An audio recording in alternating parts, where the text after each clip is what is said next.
नमस्कार दोस्तों, मैं हूं रोशन और स्वागत है आपका अपने YouTube चैनल रोशंस वैदिक केयर में। खुद खुश रहिए, दूसरों को भी खुश रखिए और अपने पर्यावरण का ध्यान रखिए। इस पृथ्वी को हरा भरा करने में हमारी मदद कीजिए और एक पेड़ जरूर लगाइए और दूसरों को भी लगाने के लिए कहिए। ये धरती हरी भरी रही तो सब हम और पूरी प्राणी जीव अच्छे से इस पृथ्वी पे जी पाएंगे, खुशहाली भरा जीवन। तो अगर आप इस चैनल पे नए हैं तो वीडियो को लाइक और शेयर कर दीजिए और चैनल को सब्सक्राइब करना ना भूलिए।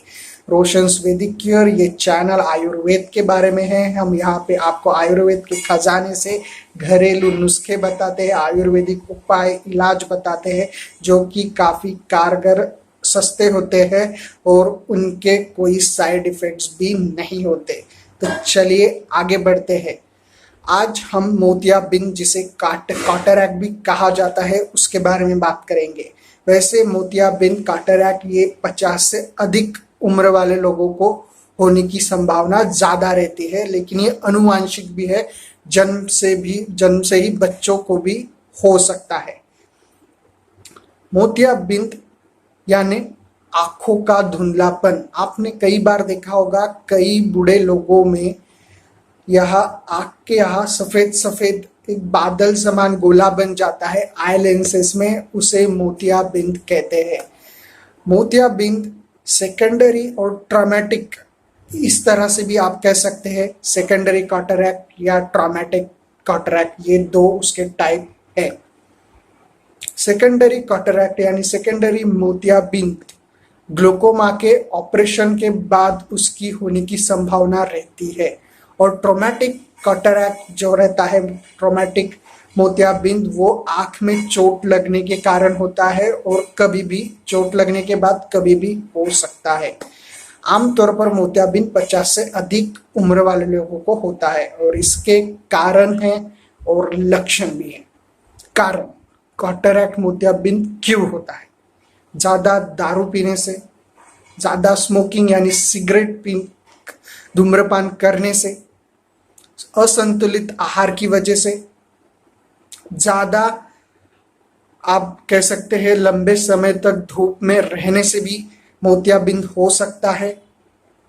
डायबिटीज के कारण हो सकता है। उच्च रक्तचाप जिसे कहते हैं, हाई ब्लड प्रेशर, उसके वजह से भी मोतियाबिंद कैटरैक्ट हो सकता है। इसके लक्षण हैं कम, जब रोशनी मतलब अंधेरे में कम दिखना, आंखों में सफेद ऐसा बादल समान आ जाना, आंखें जलना, दुखना और चीजें धुंधली या पीली दिखाई देना, आंखों पे तनाव एकदम से आ जाना चीजें देखने में, पढ़ने में, ये उसके लक्षण हैं। तो चलिए आगे बढ़ते हैं उसके इलाज के तरफ।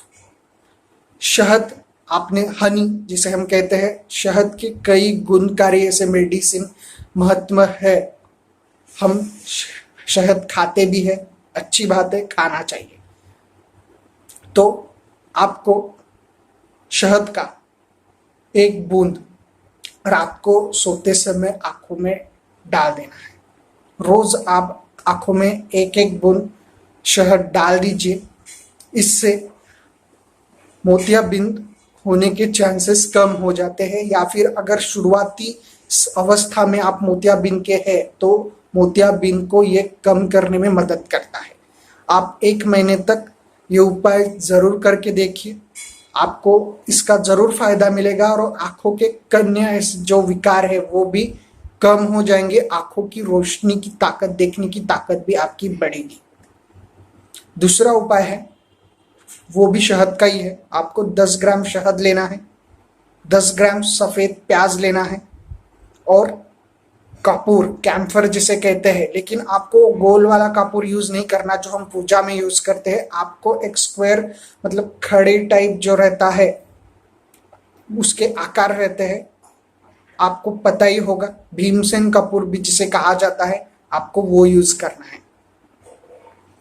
तो आपको 10 ग्राम सफेद प्याज लेना, सफेद प्याज का रस लेना है, 10 ग्राम शहद लेना है और आपको भीमसेन कपूर लेना है और इन तीनों को मिक्स करके बॉटल में रख दीजिए और रोज रात को आंखों में इसको लगा लीजिए। तो इससे भी कैटरैक्ट, मोतियाबिंद बढ़ना कम हो जाता है और आंखों के अन्य बीमारियां भी कम हो जाती है। आप ये उपाय जरूर करके देखिए और हमें बताइए कि इसका आपको फायदा हुआ या नहीं हुआ। रोशंस वैदिक क्योर चैनल चाहता है कि हमारा भारत महाशक्तिशाली बने और उसके लिए हमारे देश के लोगों का स्वस्थ रहना जरूरी है। तो आप इस वीडियो को लाइक और शेयर करना ना भूलिए और चैनल को सब्सक्राइब करना बिल्कुल ना भूलिएगा। जल्द से जल्द रोशंस वैदिक क्योर चैनल को आप सब्सक्राइब कीजिए। हम यहाँ पे आपको आयुर्वेदिक घरेलू नुस्खे बताते हैं, उपचार बताते हैं जो कि सस्ते और काफी किफायती होते हैं। तो मैं आज्ञा लेता हूँ, अगले वीडियो में जरूर मिलेंगे। उसके लिए आप नोटिफिकेशन बेल को प्रेस करना ना भूलिए, चैनल को सब्सक्राइब कर दीजिए। आज्ञा दीजिए, खुश रहिए, पर्यावरण का ध्यान रखिए। जय पृथ्वी, जय भारत।